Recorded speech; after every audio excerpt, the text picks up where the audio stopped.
जय हिंद दोस्तों, स्वागत है आप सभी का। दोस्तों आज की क्लास में हम करने वाले हैं भारतीय संविधान एवं राज्य व्यवस्था यानी कि पॉलिटी। दोस्तों आज का हमारा टॉपिक रहेगा भारतीय संविधान का निर्माण और उसकी प्रमुख विशेषताएं क्या क्या हैं उसके बारे में हम कर रहे हैं, जिसमें हम पहले से ही 18 प्रश्न पूरे कर चुके हैं। ये आज का हमारा 19वें नंबर का प्रश्न है। दोस्तों ये बुक है दृष्टि IAS के द्वारा प्रोवाइड की गई बुक है। दोस्तों इसमें काफ़ी अच्छे प्रश्न हुए हैं, तो आज का हम शुरू करते हैं 19वें नंबर प्रश्न से। दोस्तों आज का प्रश्न हमारा सरदार वल्लभ भाई पटेल के बारे में निम्नलिखित कथनों पर विचार कीजिए। पहला कथन है, ये संविधान सभा की मौलिक अधिकार, अल्पसंख्यक तथा प्रांतीय मामलों की समिति से संबंधित थे। तो दोस्तों ये कथन एकदम राइट है। याद रखना, अगर आपसे कभी प्रश्न में पूछ लिया जाए कि सरदार वल्लभ भाई पटेल किन समितियों से संबंधित थे, तो ये मौलिक अधिकार और अल्पसंख्यक और प्रांतीय मामलों की समिति से संबंधित थे। अगला पॉइंट है इसमें, इन्होंने देशी रियासतों का भारत संघ में विलय करवाने में महत्वपूर्ण भूमिका निभाई है। तो दोस्तों ये भी कथन एकदम राइट है, क्योंकि सरदार वल्लभ भाई पटेल ने ही सारी देशी रियासतों को भारत में मिलाया था। अगला है, ये स्वतंत्र भारत के पहले उप प्रधानमंत्री और पहले गृह मंत्री थे। तो दोस्तों ये भी कथन एकदम राइट है। दोस्तों हम तो इसको बार बार प्रश्न में भी पढ़ चुके हैं, यानी कि पढ़ते हैं कि ये भारत के पहले उप प्रधानमंत्री और ये पहले गृह मंत्री रहे थे। कौन? सरदार वल्लभ भाई पटेल। तो दोस्तों इसमें ये 3 पॉइंट अच्छे से याद कर लेना, उप प्रधानमंत्री, गृह मंत्री, प्रांतीय मामलों की समिति, अल्पसंख्यक और मौलिक अधिकार की समिति, और उन्होंने भारत में जो थे देशी रियासत को मिलाया था। ये काम इन्हें महत्वपूर्ण किए थे। तो दोस्तों ये तीनों कथन सही हो जाएंगे तो उपयुक्त सभी हमारा आंसर राइट हो जाएगा। सरदार वल्लभ भाई के पटेल के बारे में इतना पॉइंट आपको याद रखना है। दोस्तों अगले प्रश्न पे चलते हैं। इसकी व्याख्या में दे रखा है कि उपयुक्त सभी कथन सही है। अगला प्रश्न है, स्वतंत्रता पश्चात बने अंतरिम मंत्रिमंडल में निम्नलिखित में से कौन शामिल थे? तो इसमें कौन शामिल थे? अंतरिम मंत्रिमंडल की बात कर रहे हैं। स्वतंत्रता के पश्चात बनी थी, यानी कि स्वतंत्रता मिलने के बाद अंतरिम मंत्रिमंडल में कौन कौन शामिल थे? तो रफ़ी अहमद किदवई तो ये भी शामिल थे। राजकुमारी अमृत कौर ये भी शामिल थी। जॉन मथाई ये भी शामिल थी। और ये जगजीवन राम ये भी शामिल थे। गोपाला स्वामी अयंगर ये भी शामिल थे। और श्री गौडगिल ये भी शामिल थे। यानी कि ये 6 इसमें क्या अंतरिम मंत्रिमंडल में शामिल थे। दोस्तों इन 6 को एक बार अच्छे से और देख लेना, तो आपको इनके नाम याद भी रहेंगे। आप देखेंगे तो आपका प्रश्न गलत नहीं जाएगा। दोस्तों ये 6 शामिल थे, तो हमारा आंसर होगा उपयुक्त। तो सभी आंसर हो जाएगा। दोस्तों इसकी व्याख्या देख लेते हैं। व्याख्या में दे रखा है, स्वतंत्रता पश्चात बने अंतरिम मंत्रिमंडल में जवाहरलाल नेहरू, रफ़ी अहमद किदवई, बलदेव सिंह है और ये मौलाना अब्दुल कलाम आज़ाद, सी राजगोपालाचारी, सरदार वल्लभ भाई पटेल, राजकुमारी अमृत कौर, जॉन मथाई, जगजीवन राम, श्यामा प्रसाद मुखर्जी हैं, गोपाला स्वामी अयंगर, श्री गौडगिल, जयराम दास, दौलत राम और श्री नियोगी, डॉक्टर अंबेडकर आदि ये शामिल थे। किसमें? अंतरिम मंत्रिमंडल में शामिल थे। दोस्तों अगले प्रश्न पे चलते हैं। अगला प्रश्न क्या है? अगला प्रश्न है, संविधान का प्रारूप जैसा विचरित किया गया वह केवल देश के शासन के लिए तंत्र उपलब्ध कराता है। यह सत्ता में किसी विशेष दल को स्थापित करने की नियुक्ति नहीं है, जैसा कि कुछ देशों में किया गया है। सत्ता में कौन हो इसे जनता के विनिश्चयार्थ छोड़ दिया गया है, यानी कि जनता के ऊपर छोड़ दिया गया है, जैसा कि होना चाहिए था यदि इस तंत्र का लोकतंत्र के परीक्षण पर खरा उतरता है। तो ये लिखा है इसमें, संविधान निर्मात्री सभा के विचार विमर्श के उद्भव उपयुक्तता परिच्छेद का श्रेय किसने दिया है? यानी कि ये ऊपर वाक्य दे रखा है, ये किसने दिया है? तो ये किसने दिया था? ये दिया था डॉक्टर भीमराव अम्बेडकर ने। 1-2 बार इसको पढ़ेंगे तो आपको याद हो जाएगा। तो डॉक्टर भीमराव अम्बेडकर ने ये दिया था। दोस्तों इसकी व्याख्या देख लेते हैं। व्याख्या में दे रखा है, संविधान सभा की सभी समितियों में सबसे ज़्यादा महत्वपूर्ण प्रारूप समिति थी। इसका गठन 29 अगस्त 1947 को हुआ था। याद रखना, प्रारूप समिति का गठन 29 अगस्त 1947 को हुआ था। इस समिति को नए संविधान का प्रारूप तैयार करने की जिम्मेदारी सौंपी गई थी।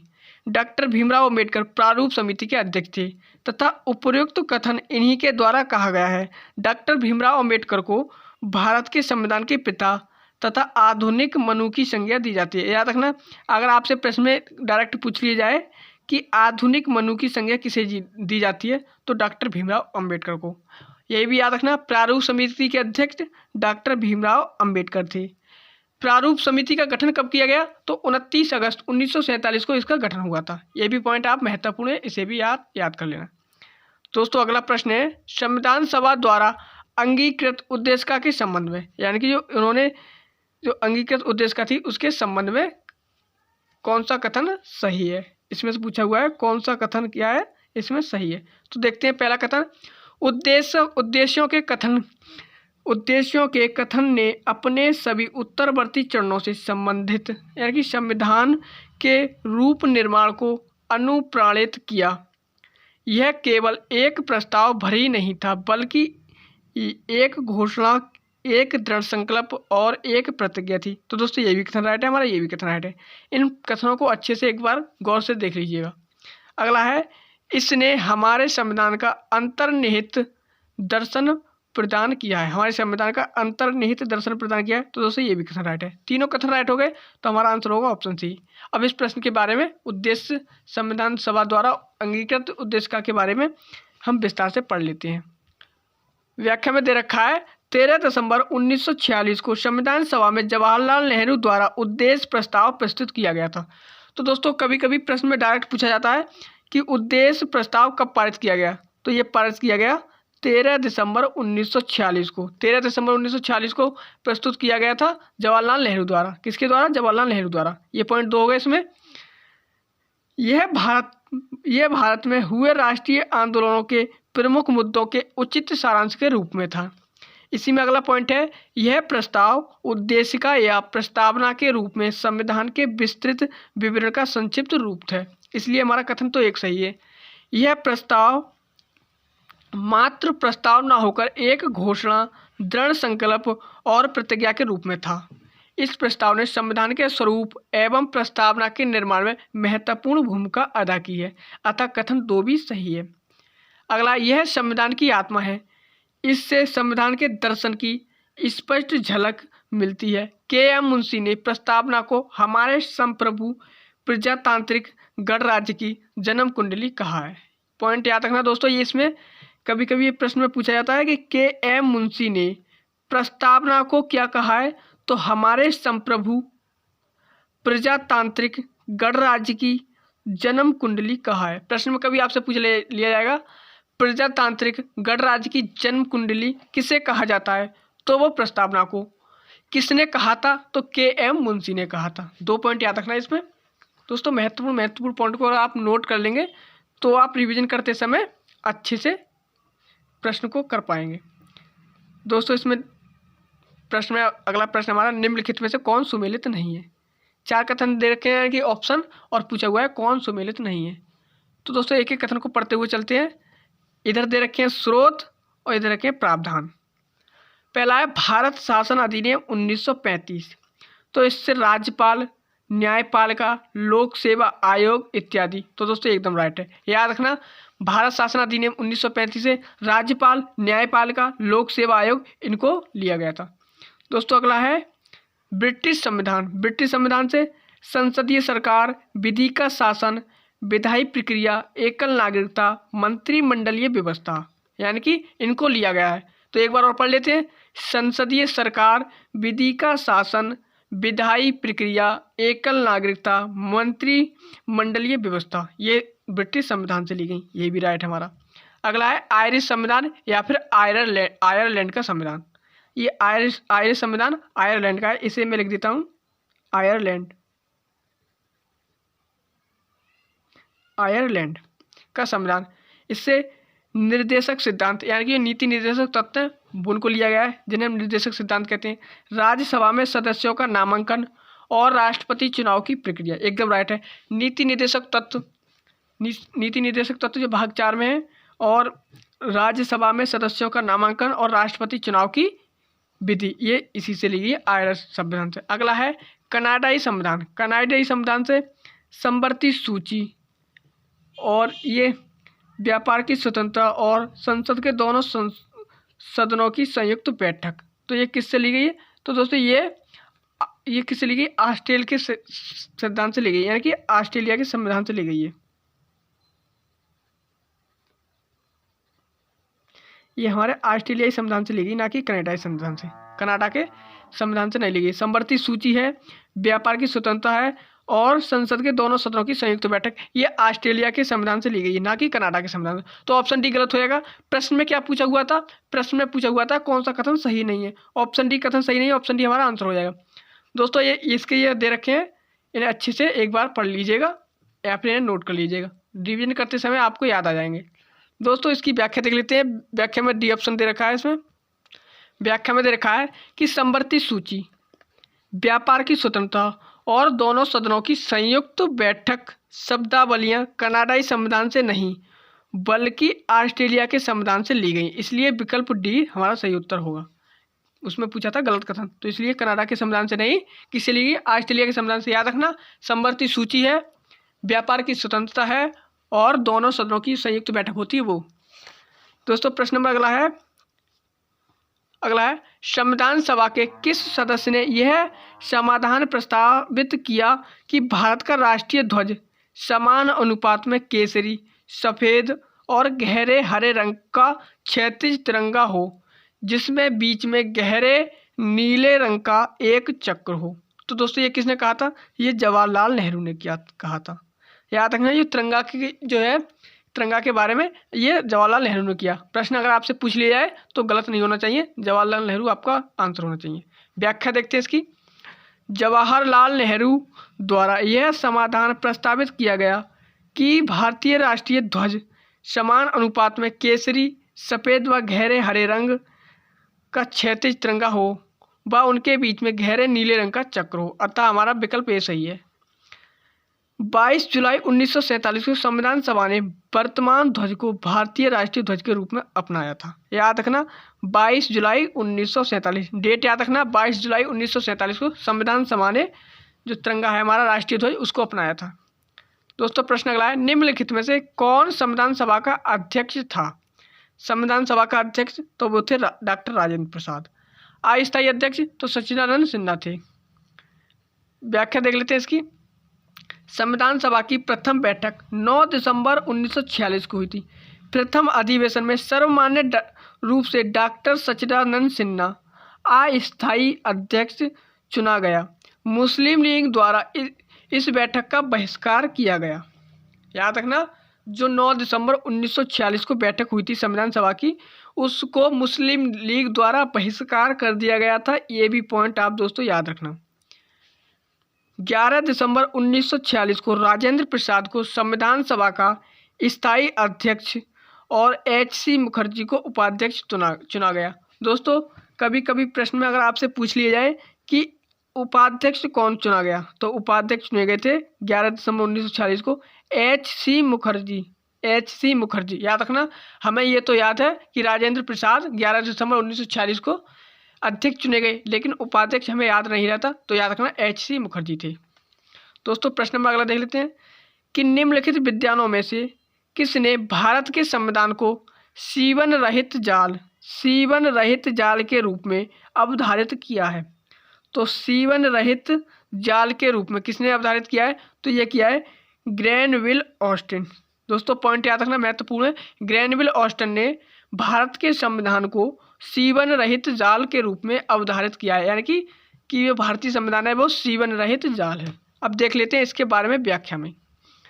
ग्रैनविल ऑस्टिन ने भारतीय संविधान के अमेरिकी इतिहासकार ने भारतीय संविधान की अवधारणाओं से संबंधित 3 महत्वपूर्ण विशेषताओं को स्पष्ट किया। तीनों को देख लेते हैं। भारतीय संविधान एकता एवं अखंडता को संरक्षित एवं बढ़ाने वाला संविधान है। ये इसकी विशेषता इन्होंने बताई। जो भारतीय संविधान है वो एकता और अखंडता को संरक्षित और बढ़ाने वाला संविधान है। यह लोकतंत्र की भावना को प्रमाणित करता है। ये लोकतंत्र की भावना को प्रमाणित करता है, ये भी बताया था ग्रैनविल ऑस्टिन ने। यह सामाजिक सुधारों को प्रोत्साहित करता है, ये भी बताया था ग्रैनविल ऑस्टिन ने। और देख लेते हैं, उपयुक्त विशेषताओं को ग्रैनविल ने पारस्परिक रूप से निर्भर माना है तथा सीवन रहित जाल के रूप में अवधारित किया, अतः विकल्प हमारा सी सही है। दोस्तों प्रश्न नंबर अगले पे चलते हैं।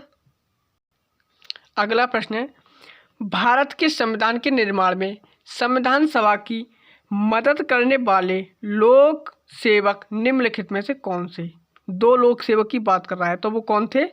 तो उनको देख लेते हैं। दो लोक सेवक, तो वो थे BN राव एवं SN मुखर्जी। SN मुखर्जी ये थे मदद करने वाले दो लोक सेवक। प्रश्न में अगर से पूछ लिया है BN राव और SN मुखर्जी, तब लगाना दो लोक सेवक थे भारत के संविधान निर्माण में संविधान सभा की मदद करने वाले दो लोक सेवक। दोस्तों इसकी व्याख्या देख लेते हैं। भारत के संविधान निर्माण में संविधान सभा के सदस्यों में दो लोक सेवकों को भी नियुक्त किया गया था, जिसमें से एक BN राव थे जो कि संविधान सभा में संवैधानिक सलाहकार, कानूनी सलाहकार के रूप में नियुक्त थे, तथा दूसरे सदस्य SN मुखर्जी थे जो कि संविधान सभा के मुख्य प्रारूपकार, चीफ ड्राफ्टमैन के रूप में नियुक्त थे। याद रखना कौन थे? SN मुखर्जी और BN राव, इन दोनों को याद रखना। ये लोक सेवक थे, यानी कि एक तो कानूनी सलाहकार थे और दूसरे चीफ ड्राफ्टमैन। याद रहेंगे दोनों। प्रश्न नंबर अगले पे चलते हैं। अगला प्रश्न है, 15 अगस्त 1947 को भारत के स्वतंत्र होने और 26 जनवरी 1950 को उसके द्वारा स्वयं को प्रभुत्व संपन्न लोकतांत्रिक गणराज्य घोषित किए जाने के बीच की अवधि में भारत सरकार किसके उपपदों के अधीन कार्य कर रही थी? तो किसके? हमारा देश आज़ाद हुआ तो फिर वो किसके अधीन काम कर रहा था? तो वो कर रहा था भारत शासन अधिनियम।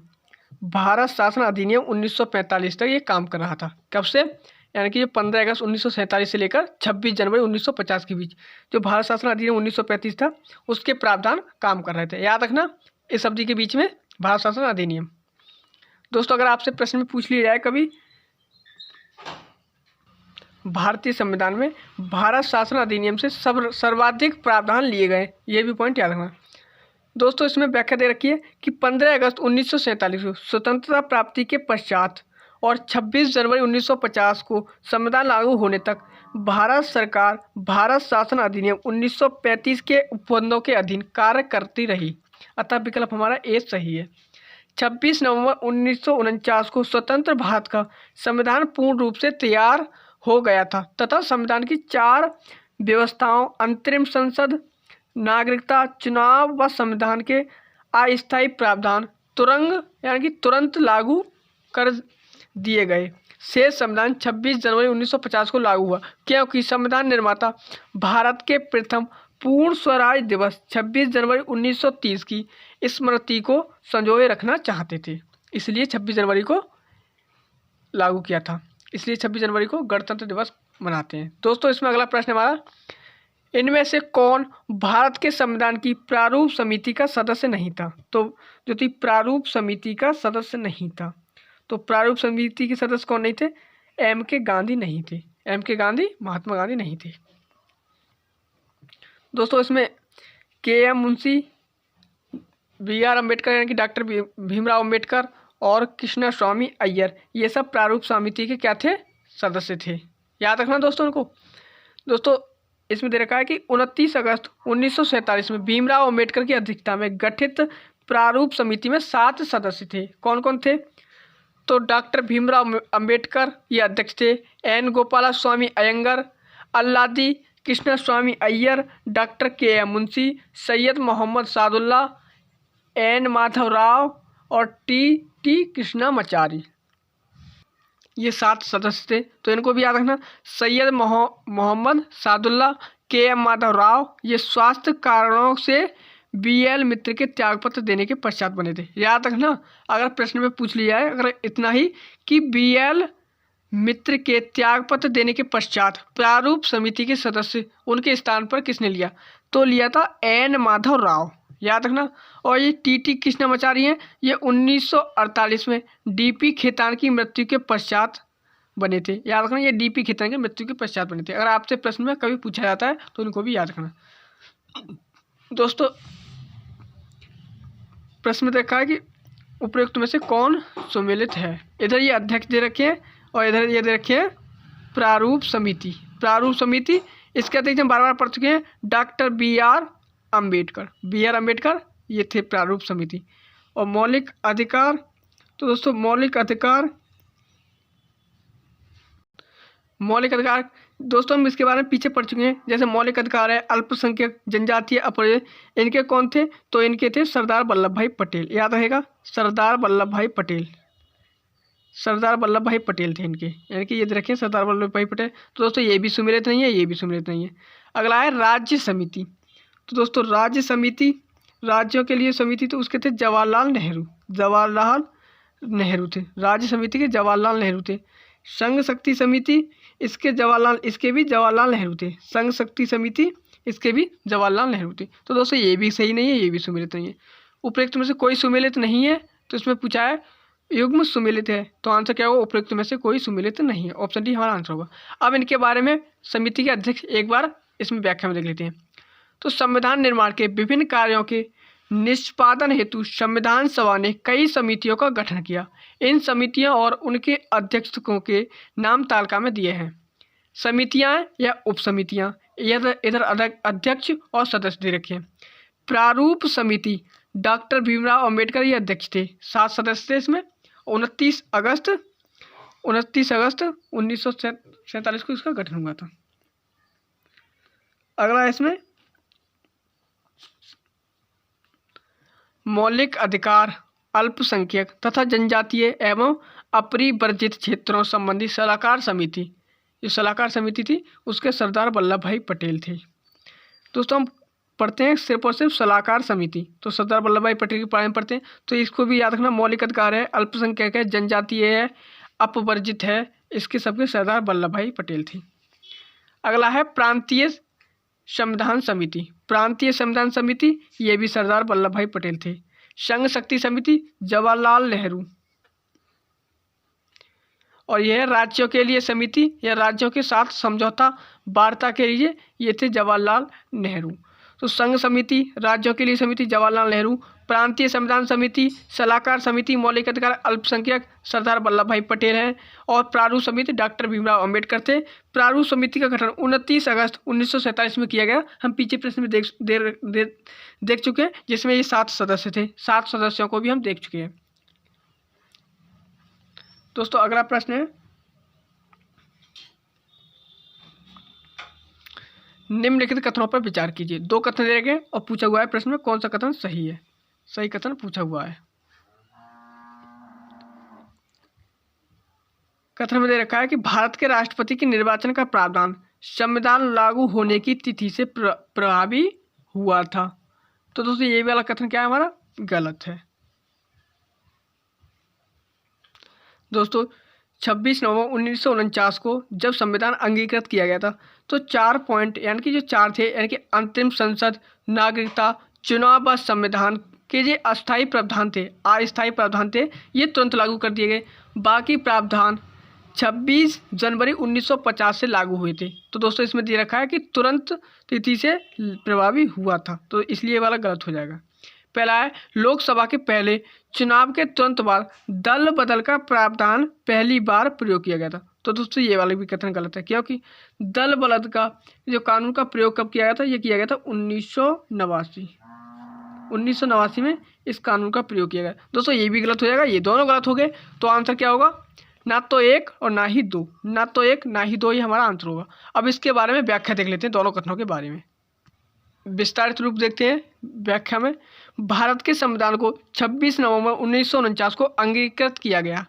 नागरिकता निर्वाचन 73वें और 74वें संविधान संशोधन अधिनियम से निर्धारित पंचायत नगरपालिका चुनाव के अतिरिक्त राष्ट्रपति समेत सभी संवैधानिक पदों का निर्वाचन, अस्थायी संसद, अस्थायी परिवर्ती प्रावधान और लघु शीर्षक 26 नवंबर 1949 से प्रभावी हुए थे। यह संविधान को अंगीकार करने तथा उसके क्रियान्वयन की तारीख भी थी, इसलिए कथन 1 हमारा सही नहीं है। संविधान के शेष प्रावधान 26 जनवरी 1950 से प्रभाव में आए। यह संविधान लागू होने की तारीख थी, जिसे गणतंत्र दिवस के रूप में मनाया जाता है। लोकसभा का पहला चुनाव 1951-52 में हुआ था, जबकि एक राजनीतिक दल से दूसरे में जाने के आधार पर संसद और राज्य विधानमंडल के सदस्यों की निर्भरता संबंधी दल विरोधी प्रावधान 1985 में 52वें संविधान संशोधन अधिनियम के बाद प्रभाव में आया था। यानी कि 10वीं अनुसूची जोड़ी गई थी। कौन सी? 10वीं अनुसूची जोड़ी गई थी 1985 में 52वें संविधान संशोधन, तब ये प्रभाव में आया था कानून। तो 1989 में पहली बार दल बदल विरोधी कानून का प्रयोग किया गया था, इसलिए कथन दूसरा भी सही नहीं है। प्रश्न नंबर अगले पे चलते हैं। निम्नलिखित में से कौन सा सुमेलित नहीं है? कौन सा सुमेलित नहीं है पूछा हुआ है, कौन सा सुमेलित नहीं है? पहला है संघ संविधान समिति। जो संघ संविधान समिति थी उसके पंडित जवाहरलाल नेहरू। तो दोस्तों एकदम राइट है, संघ संविधान समिति के पंडित जवाहरलाल नेहरू थे। अगला है मूल अधिकार एवं अल्पसंख्यक समिति। मूल अधिकार एवं अल्पसंख्यक समिति, इसको हम दोस्तों 2-3 बार पढ़ चुके हैं। मूल अधिकार एवं अल्पसंख्यक समिति इसके कौन थे? तो वो थे सरदार पटेल। सरदार पटेल यानी कि सरदार वल्लभ भाई पटेल थे, भीमराव अंबेडकर नहीं थे। तो ये वाला गलत हो जाएगा। प्रश्न में पूछा है कौन सुमेलित नहीं है, तो ऑप्शन बी हमारा आंसर हो जाएगा। अगला है प्रांतीय संविधान समिति, इसके सरदार वल्लभ भाई पटेल थे। कार्य संचालन समिति तो के.एम. मुंशी थे। कार्य संचालन समिति के.एम. मुंशी थे। व्याख्या में देख लेते हैं, आंसर ऑप्शन बी होगा हमारा इसमें। मूल अधिकार एवं अल्पसंख्यक समिति के अध्यक्ष सरदार पटेल यानी कि सरदार वल्लभ भाई पटेल थे। याद रखना, मूल अधिकार और अल्पसंख्यक समिति के साथ। प्रश्न नंबर अगला है भारतीय संविधान सभा में महिला सदस्यों की कुल संख्या कितनी थी? तो ये भारत की संविधान सभा थी, उसमें महिला सदस्यों की कुल संख्या कितनी थी? तो दोस्तों याद रखना, महिला सदस्यों की कुल संख्या 15 थी। याद रहेगा, ये तो 15 थी, महिला सदस्य 15 थे, कुल 15 सदस्य थे। संविधान सभा भले ही प्रत्यक्ष रूप से वयस्क मताधिकार द्वारा नहीं चुनी गई, फिर भी प्रत्येक समुदाय के प्रतिनिधियों के साथ ही महिलाओं को भी प्रतिनिधित्व करने का अवसर मिला। इसमें महिलाओं की कुल संख्या 15 थी। उनके नाम इस प्रकार हैं। अब 15 के नाम देख लेते हैं एक बार, कभी कभी प्रश्न में आ जाए तो हो सकता है हमारा प्रश्न भी सही चला जाए। 15 तो याद नहीं हो पाएंगे, पर 1-2 बार अच्छे से पढ़ लीजिएगा तो कुछ याद हो सकते हैं। जैसे अम्मू स्वामीनाथन, दक्षयानी बेलायुधन, बेगम एजाज रसूल, दुर्गाबाई देशमुख, हंसा मेहता, कमला चौधरी, लीला राय, मालती चौधरी, पूर्णिमा बनर्जी, राजकुमारी अमृत कौर, रेणुका रॉय, सरोजिनी नायडू, सुचेता कृपलानी, विजयलक्ष्मी पंडित और एनी मस्करनी। इन 15 को एक बार और पढ़ लेना तो आप हो सकता है याद हो जाए। दोस्तों प्रश्न नंबर अगले पे चलते हैं। अगला प्रश्न है बहुत ही महत्वपूर्ण कि भारतीय संविधान के संदर्भ में कहा जाता है कि यह, तो भारतीय संविधान के संदर्भ में क्या कहा जाता है? तो ये कहा जाता है कि ये है वकीलों का स्वर्ग है। याद रखना, वकीलों का स्वर्ग कहा जाता है भारतीय संविधान के संदर्भ में। व्याख्या देखते हैं कि भारतीय संविधान को वकीलों का स्वर्ग ब्रिटिश विधि शास्त्री सर आइवर जैन सिंह ने कहा है। 2 पॉइंट हो गए। भारतीय संविधान को वकीलों का स्वर्ग कहा जाता है, और ये किसने कहा है? तो ये कहा है सर आइवर जैन सिंह ने। याद रखना, सर आइवर जैन सिंह ने भारतीय संविधान को वकीलों का स्वर्ग कहा है। 2 पॉइंट हो गए, बहुत ही महत्वपूर्ण है। इस आलोचना के अनुसार भारत का संविधान अत्यंत विधिवादितापूर्ण व जटिल है तथा इसमें जिस कानूनी भाषा और मुहावरों को शामिल किया जाता है उसके चलते संविधान एक जटिल दस्तावेज बन गया है। अतः विकल्प भी सही है। 2 पॉइंट है। भारतीय संविधान वकीलों का स्वर्ग, इसे सर आइवर जैन सिंह ने कहा है। दोस्तों अगले प्रश्न में चलते हैं। अगला प्रश्न क्या है? अगला प्रश्न है निम्नलिखित को नीचे दिए गए कूट की सहायता से सही कालक्रम में लगाइए। संविधान सभा की पहली बैठक तो हम इसको बार बार पढ़ चुके हैं, 9 दिसंबर 1946 को हुई थी। याद रहेगा। माउंटबेटन योजना, तो माउंटबेटन योजना ये कब आई थी? तो ये आई थी 3 जून 1947 को। 3 जून 1947 को 3 जून 1947 को माउंटबेटन योजना। उद्देश्य प्रस्ताव का प्रस्तुत होना, तो ये कब हुई थी? तो ये हुई थी 13 दिसंबर 1946 को। 13 दिसंबर 1946 को। याद रखना दोस्तों इनकी डेट। अगला है प्रारूप समिति का गठन। तो इसको भी हम बार बार पढ़ चुके हैं दोस्तों, इन पॉइंटों को एक बार पढ़ चुके हैं। मुझे उम्मीद है कि आपको ये याद होंगे, याद नहीं है तो याद कर लीजिएगा। प्रारूप समिति का गठन, इसका गठन 29 अगस्त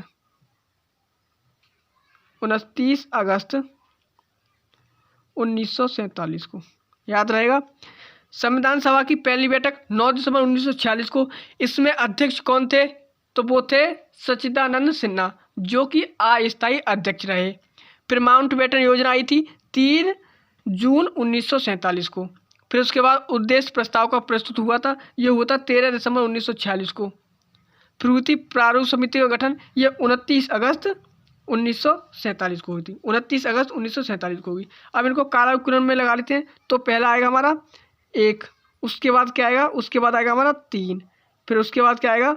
माउंटबेटन योजना, उसके बाद आएगा प्रारूप समिति का गठन।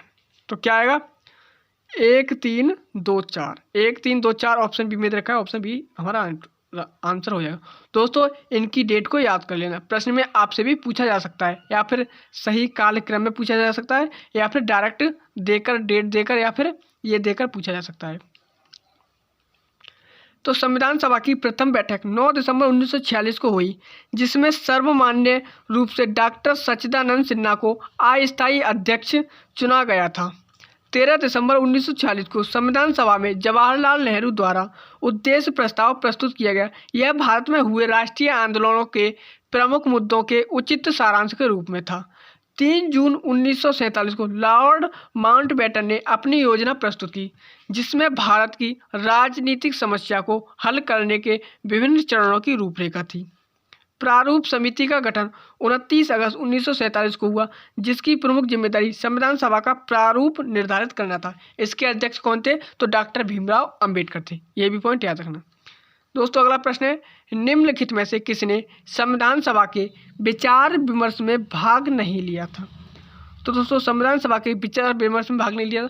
तो दोस्तों मैं आपको बता चुका हूँ पहले भी कि 9 दिसंबर 1946 को जब संविधान की पहली बैठक हुई थी, तब मुस्लिम लीग ने इसमें भाग नहीं लिया था।